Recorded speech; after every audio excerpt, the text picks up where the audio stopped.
अस्सलाम वालेकुम। उम्मीद है सब लोग खैरियत से होंगे। आज इंशाल्लाह हम प्योर मैथमेटिक्स 2 एंड 3 डिफरेंशिएशन का जो सेक्शन हमारा चल रहा है, जो चैप्टर हमारा चल रहा है, उसके 5 लेक्चर ऑलरेडी हम कर चुके हैं और 6th लेक्चर आज हम स्टार्ट करते हैं, जो कि है इम्प्लिसिट डिफरेंशिएशन।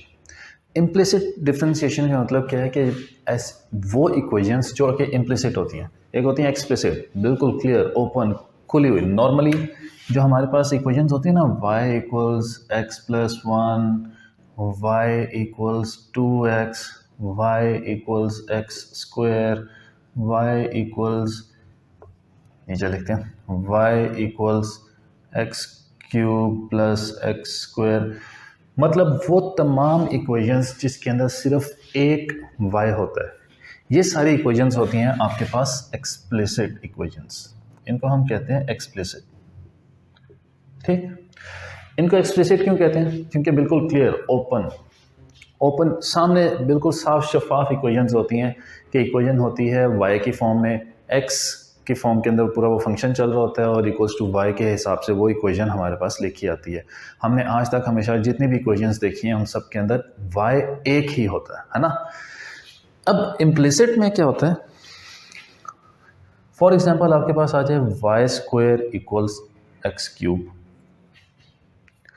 या आपके पास आ जाए वाई स्क्वायर एक्स प्लस 2 प्लस X square equals to Y cube, या आपके पास आ जाए X Y equals X square Y cube plus 2y। ये सारी आपके पास इम्प्लिसिट इक्वेशंस हैं। मतलब यहाँ पे क्लियर नहीं है कुछ भी कि इक्वेशन है क्या ये।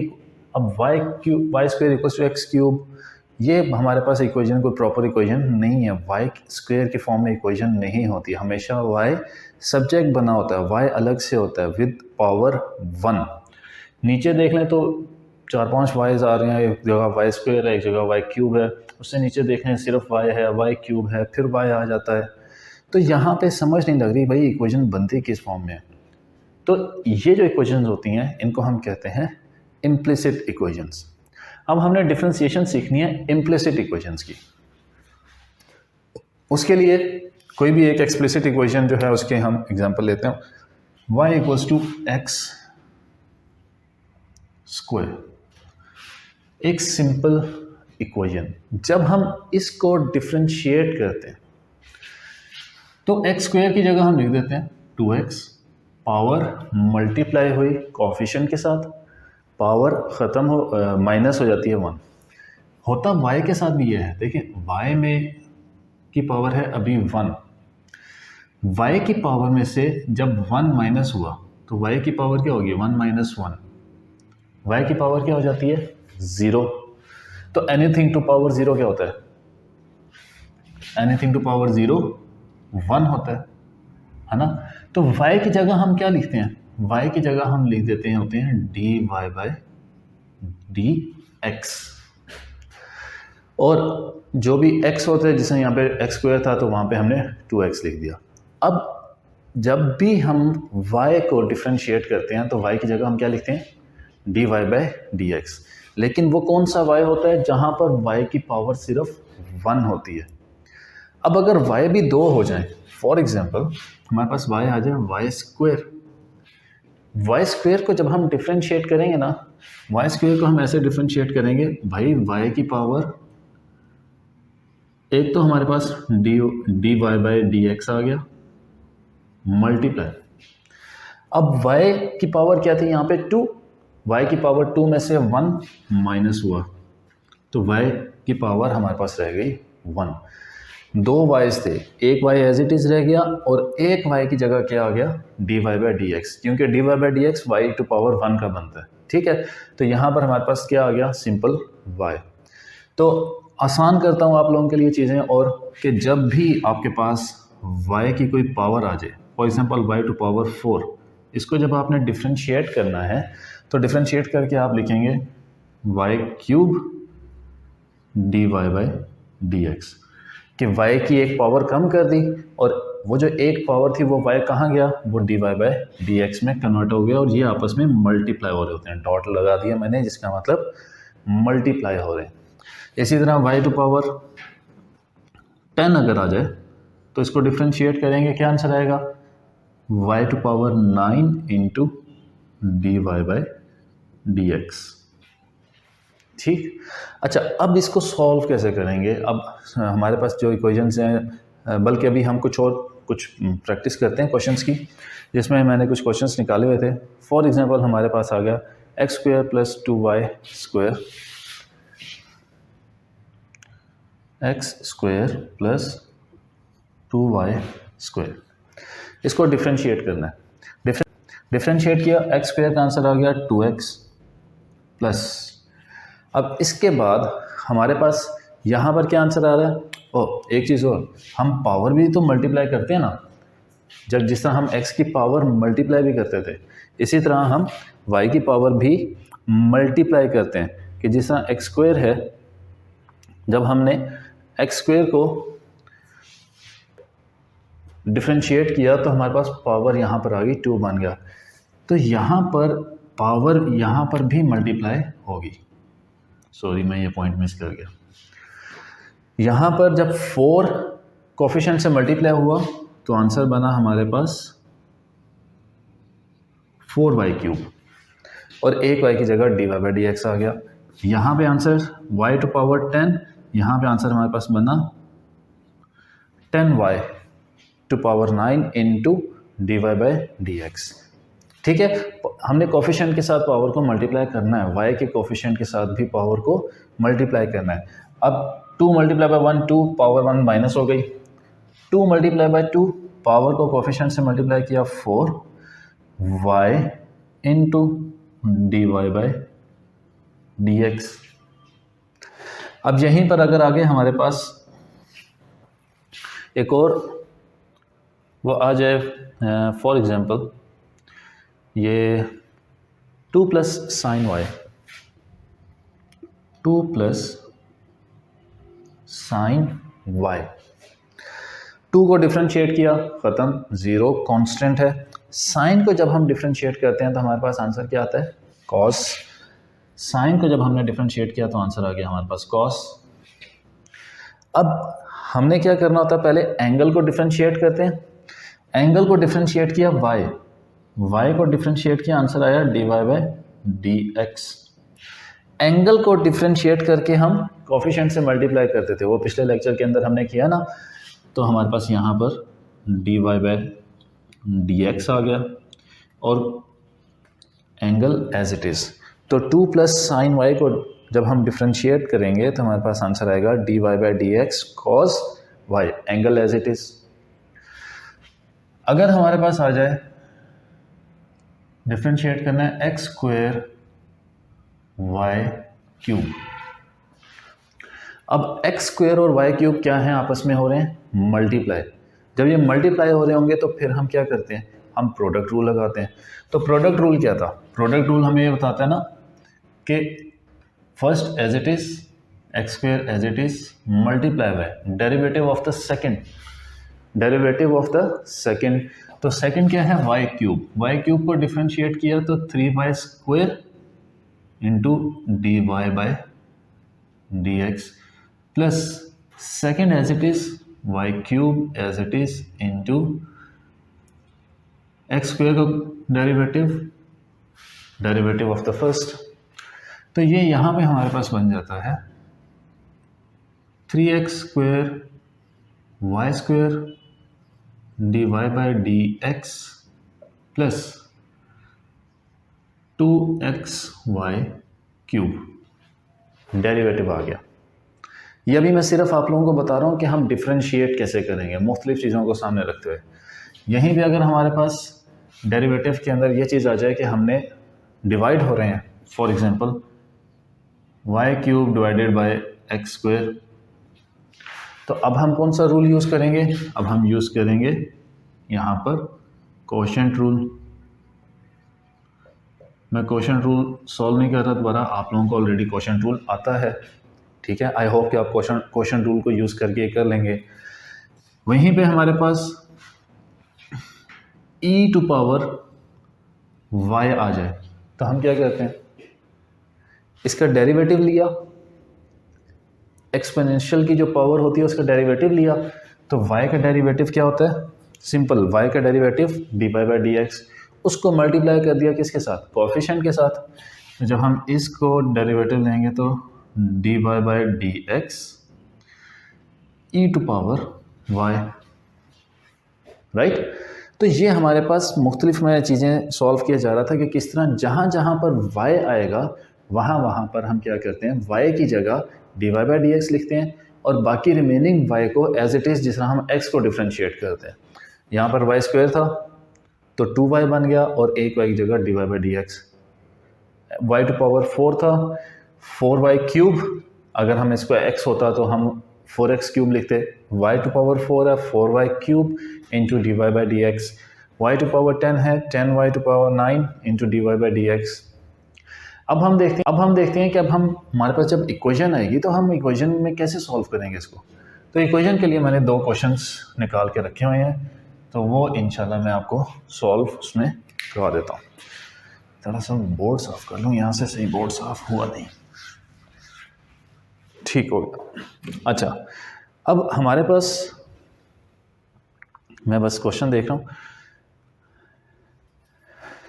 क्वेश्चन है find dy by D X of the curve,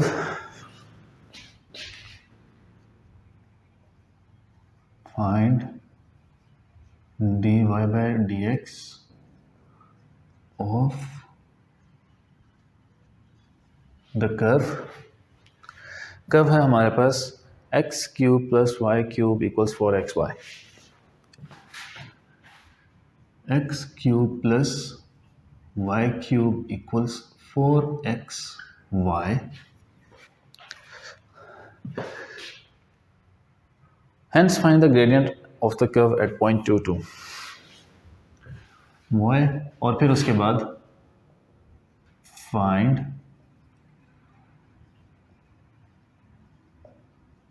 the gradient of the curve at point 2 and 2। यह क्वेश्चन सॉल्व करने से पहले एक बात और आपको बता दें, वो ये कि अगर हमारे पास एक है Y square plus Y plus X square, जब हमने इसको डिफ्रेंशिएट करेंगे ना तो हर y को अलग अलग डिफ्रेंशिएट करेंगे, जिसमें x को अलग अलग करते हैं। वाई स्क्वायर को डिफ्रेंशिएट किया तो आंसर आ गया हमारे पास 2y dy by D x, plus y को डिफ्रेंशिएट किया तो हमारे पास dy by D x plus 2x। यहाँ पर एक कर्व की इक्वेशन में, एक इक्वेशन के अंदर 10 दफ़ा अलग अलग y लिखा हो ना डिफरेंट पावर्स के साथ, तो हम 10 दफ़ा dy बाई डी एक्स लिखेंगे, ठीक है। तो हमारे पास हमने डेरिवेटिव फाइंड करना है इस इक्वेशन का, वो क्या है, x cube plus Y cube equals 4xy। Equation लिख लेता हूँ यहाँ पे दोबारा, x cube plus Y cube equals 4xy। X cube को डिफ्रेंशिएट किया, आंसर आया 3x square, plus Y cube को डिफ्रेंशिएट किया तो क्या आंसर आता है, 3y square dy by D x equals 4xy को अब हमने डिफ्रेंशिएट करना है, 4xy को डिफ्रेंशिएट करना है। अब ये मल्टीप्लाई हो रहे हैं, आपस में मल्टीप्लाई हो रहे हैं, तो हम यहाँ पे क्या करेंगे, प्रोडक्ट रूल यूज़ करेंगे। प्रोडक्ट रूल यूज़ किया तो 4 इंटू, मैंने 4 को बाहर लिख लिया, first as it is x as it is multiply by derivative of the second which is dy by D x plus second as it is y as it is into derivative of the first which is 1। अब हम solve करने, simplify करते हैं पहले, 3x square plus 3y square dy by D x equals 4 multiply किया यहाँ पे तो ये बन जाता है 4x dy by D x plus 4y। अब इक्वेशन हमने डिफ्रेंशिएट कर लिया, अभी अब हमें dy by D x find करना है। फाइंड क्या करना है, dy बाई डी एक्स। आपके पास हो सकता है एक इक्वेशन के अंदर 5 d Y by D x हो, मुश्किल है 5 2 3 तो कम से कम होंगे ही। तो अब d Y by D x find करने के लिए क्या होता है, जैसा यहाँ पर क्या था, d Y by D x equals to x, हमने पूरी इक्वेशन में से d Y by D x को सब्जेक्ट बना लेना है। यहाँ पर D Y by D x को अगर मैं एक साइड पर सब्जेक्ट बना लेता हूँ और बाकी सारी चीज़ें दूसरी साइड पर ले जाता हूँ, तो उसमें क्या होगा, मेरे पास D Y by D X subject बन जाएगा, D Y by D X की वैल्यू आ जाएगी, जो भी एक्सप्रेशन बन जाएगी।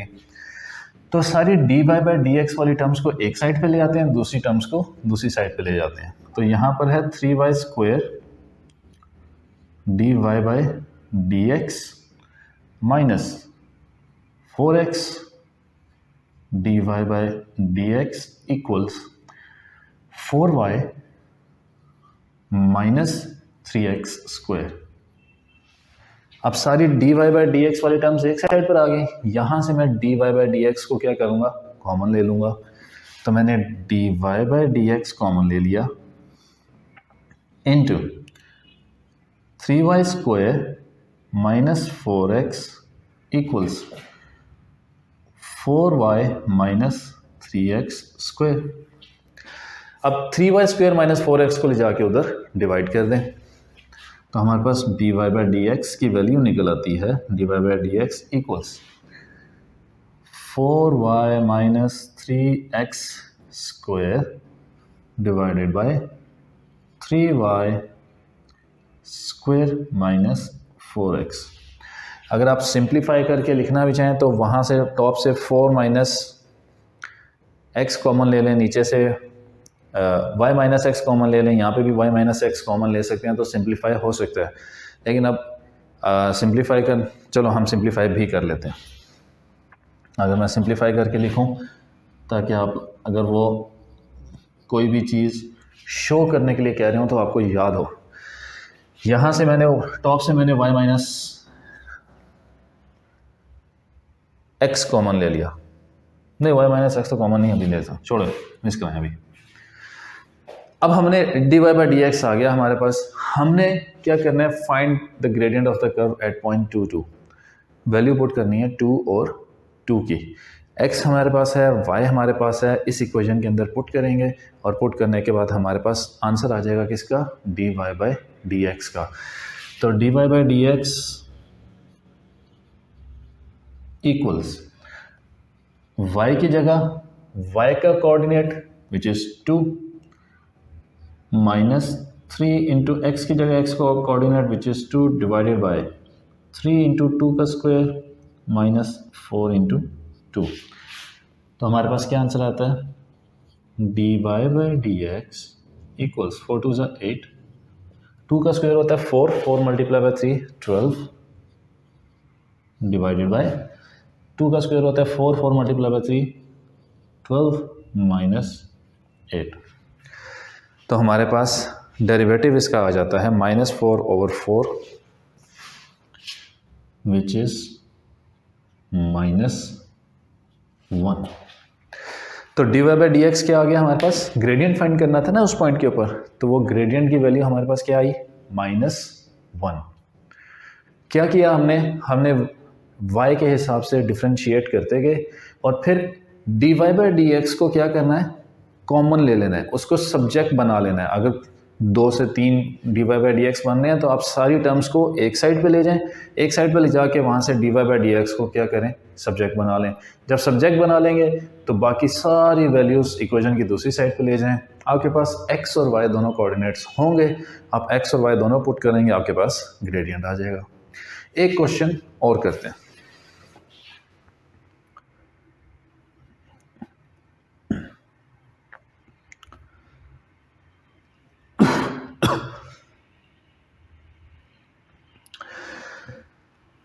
The equation of find the coordinates of the two stationary points on the curve. ये है हमारे पास find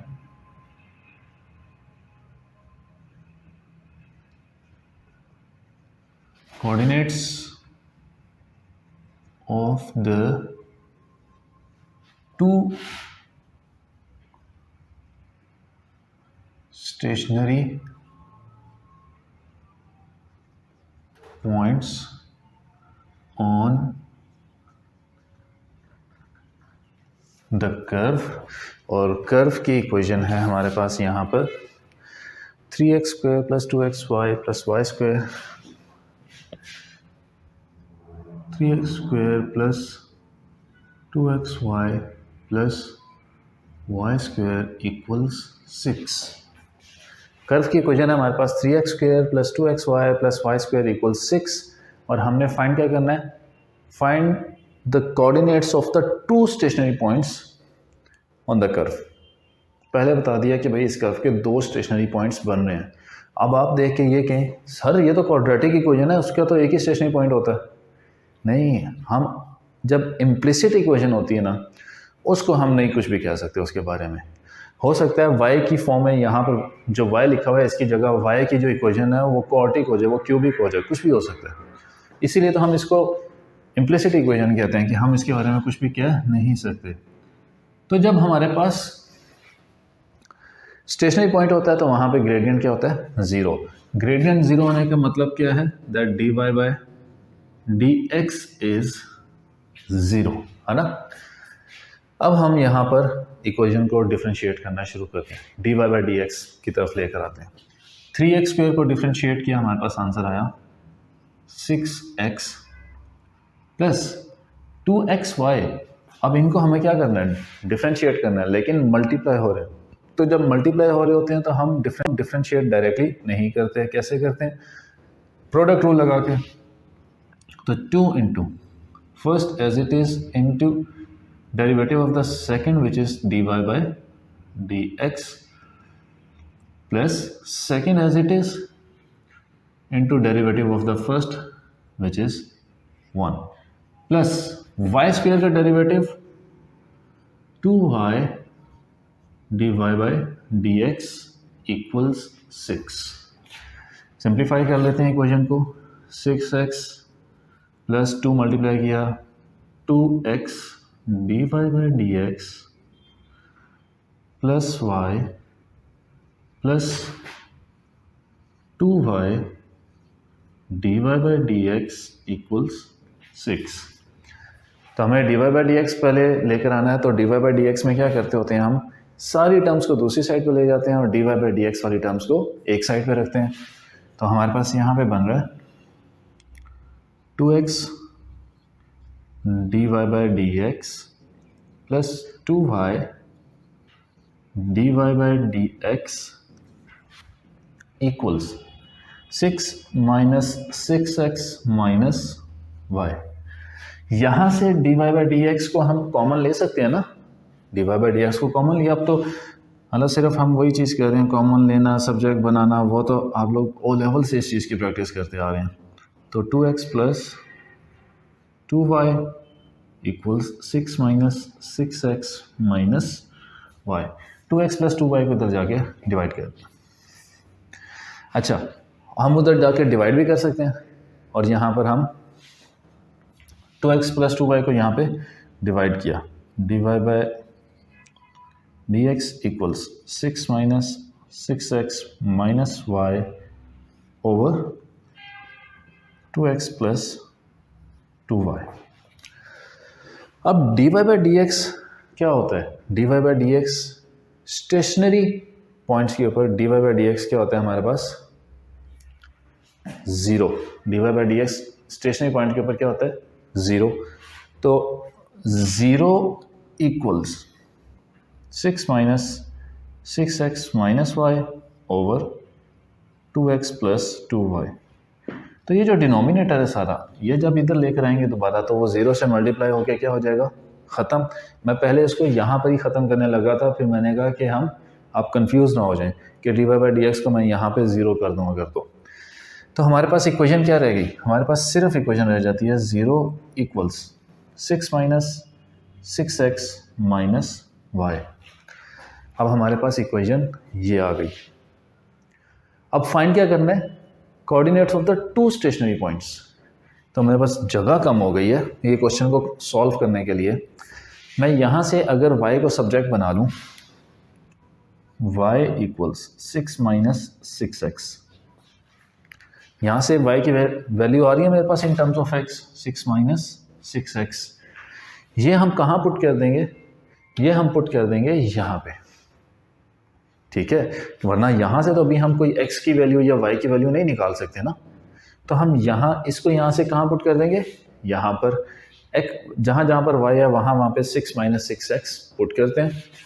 चलो कर लेते हैं। जितना हुआ इस यहाँ पे इतनी जगह के अंदर 3x square plus 2x into 6 minus 6x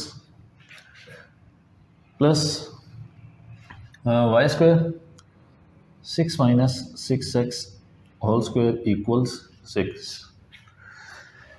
अब ये देखें हमारे पास इक्वेशन बन रही है सारी की सारी x की फॉर्म के अंदर बन रही है।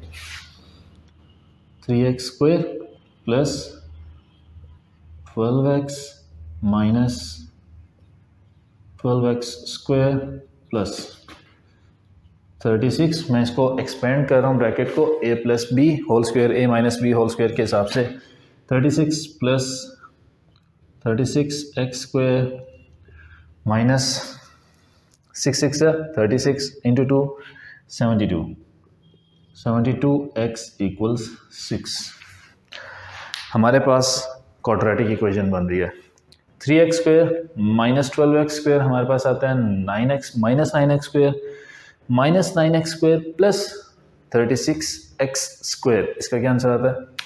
27x square plus 12x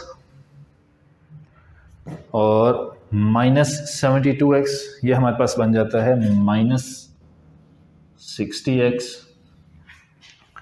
plus 36। ये 6 है, ये 6 इधर आके माइनस हो जाएगा, प्लस हमारे पास 30 इक्वल्स 0। हमारे पास 27x square minus 60x plus 30 equal 0। Equation को सिंपल हम क्या कर रहे हैं? सिंप्लीफाई। अब हमारे पास क्वाड्रेटिक इक्वेशन बन गई। जब ये क्वाड्रेटिक इक्वेशन बन गई, यहाँ से हमारे पास दो वैल्यूज़ आएंगी। किसकी? x की। आपने सॉल्व तो करना नहीं, आपने जस्ट कैलकुलेटर में पुट करना है। x equals 1, x equals 2। दो वैल्यूज़ आपकी x की आ जाएंगी। लेट मी सी कि दो वैल्यूज़ x की क्या आ रही हैं, ताकि हम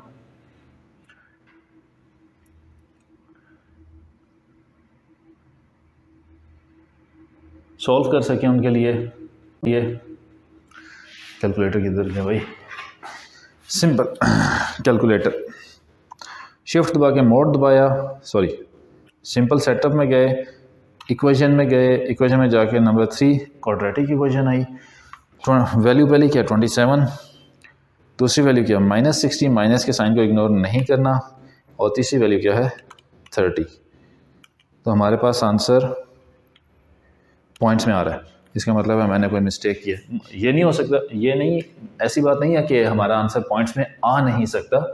कुछ ना कुछ यहाँ पे हो सकता है मैंने कैलकुलेशन के अंदर कोई मिस्टेक कर दी हो, क्योंकि ये मैंने एक एग्जांपल क्वेश्चन पिक किया था और उसका आंसर होल नंबर के अंदर है।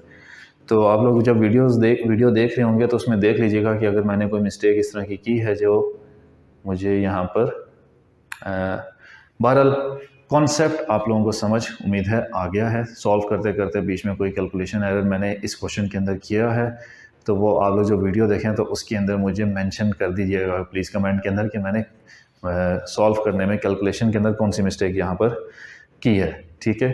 तो अब वरना इसके लिए मैं वो दोबारा वो कट करके नया लेक्चर और नई वो सारी चीज़ मैं नहीं कर रहा। पर्पज़ क्या है? पर्पज़ ये है कि आप लोगों को कॉन्सेप्ट समझ आ जाए कि हम इम्प्लिसिट इक्वेशंस को कैसे डिफ्रेंशिएट करते हैं और डिफ्रेंशिएट करके हम कैसे उनको क्वेश्चन आ जाए तो कैसे सॉल्व करते हैं, ग्रेडियंट कैसे सॉल्व करेंगे, फाइंड करेंगे, और यहाँ पर स्टेशनरी पॉइंट के कोऑर्डिनेट्स कैसे फाइंड करेंगे।